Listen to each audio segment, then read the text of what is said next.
1968, c'est la date de Night of the Living Dead, un film à petit budget, fait en noir et blanc parce que ça coûtait moins cher de produire un film en noir et blanc qu'en couleur à l'époque, fait la majorité du temps dans une maison abandonnée.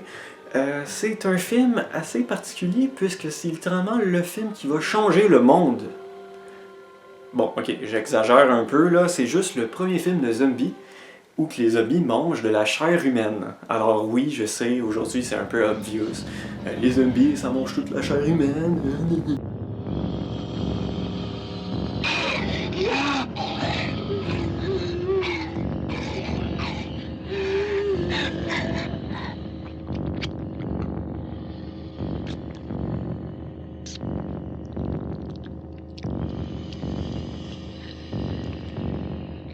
Alors certes, il y a ce point-là qui est assez intéressant, mais c'est pas totalement les zombies qu'on connaît. Ça manque un peu une petite touche. Il me semble que les zombies, ça prend pas une roche pour casser une vitre.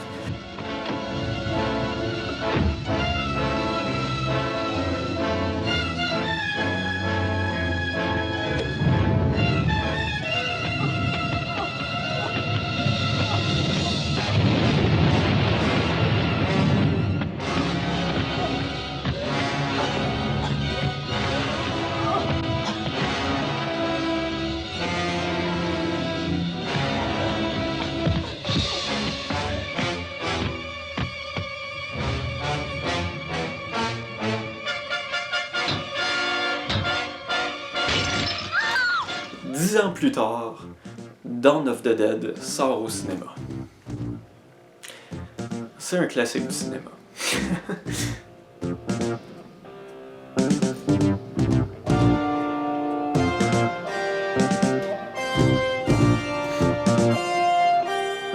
Alors ce fameux film, c'est littéralement le film qui a créé les zombies qu'on connaît d'aujourd'hui.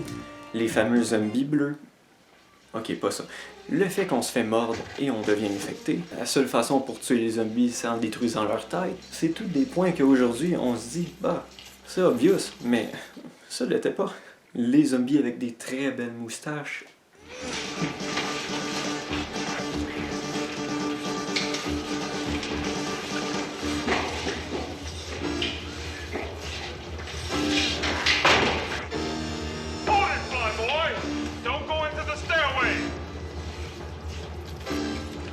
Open that door, baby. You'll leave him right up with you. Run for it. Run this way. Alors bien évidemment, dans ce film-là, les zombies sont un peu différents de ce qu'on connaît aujourd'hui, dont le fait qu'ils ont peur du feu. Ça, c'est déjà un point assez particulier. Et bien sûr que les zombies sont bleus. Mais selon moi, c'est un peu un charme. Genre, c'est particulier, certes, de voir des zombies bleus, mais c'est cool. Alors l'histoire du film, bien sûr, c'est une gang de personnes qui décident de survivre tout ensemble dans un centre commercial. Selon moi, c'est le meilleur point de ce film-là, c'est surtout l'amitié avec tous ces personnages dans ce centre commercial-là. Ils apprennent à se connaître, ils apprennent comment survivre ensemble. Les effets spéciaux sont magnifiques aussi de ce film-là, ils sont super bien vieillis. Moi, je m'attendais à voir quelque chose d'un peu mal fait, mais au final, non. Tom Savini, le gars qui fait les effets spéciaux, c'est un dieu. Ses effets spéciaux vieillissent pas. Il a fait tellement de films d'horreur, j'imagine qu'il est habitué, mais oui, magnifique.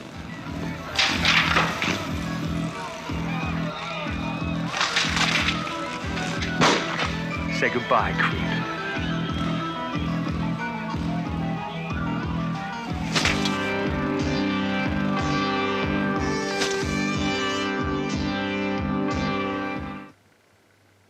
Alors pour être honnête avec vous, moi je vous conseille entièrement d'écouter ce film-là au moins une fois dans votre vie. D'ailleurs, il est disponible sur YouTube en 4K, ben oui. La version US, oui, je précise la version US parce qu'il y a eu plusieurs versions de ce film-là. Il y a eu la version européenne, la version longue et la version US qui est un peu l'original. Alors chaque version a leur qualité et leurs défauts, comme la version européenne est montée par quelqu'un d'autre que George Romero, quelqu'un qui avait une autre vision du film. Alors il y a plusieurs scènes qui sont seulement dans la version européenne et non dans la version américaine. De plus, la version longue est la version préférée à George Romero, lui où qu'on voit plus son idée originale du film. Honnêtement, selon moi, allez voir la version US. Il est disponible gratuitement sur YouTube. C'est la version théâtrale, un peu officielle. Selon moi, c'est un must. Oui. C'est la première fois que je fais une vidéo sur un film en général. Si vous avez apprécié ça, dites-le moi dans les commentaires, je risque d'en faire plus. De plus, si vous voulez que je parle de plus de films d'horreur, n'importe quand.